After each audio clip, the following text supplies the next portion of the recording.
ย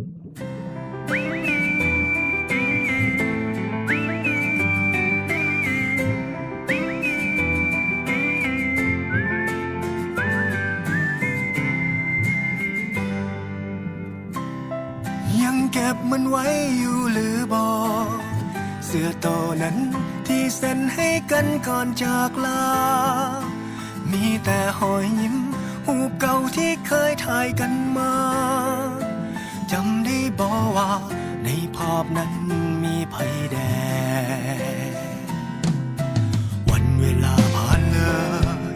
แต่ยังบ่เคยจะลืมเลือนเปรียบดังเหมือนทุกอย่างได้เกิดขึ้นในมือวา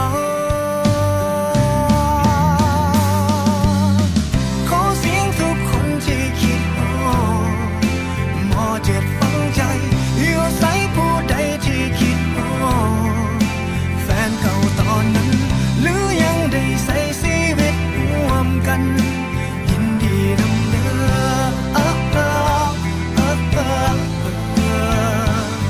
คิดฮอดกินซอขาวสาวเปียกผมห้องเฮียนบ่มีพัดลมก็ยังตั้งใจศึกษา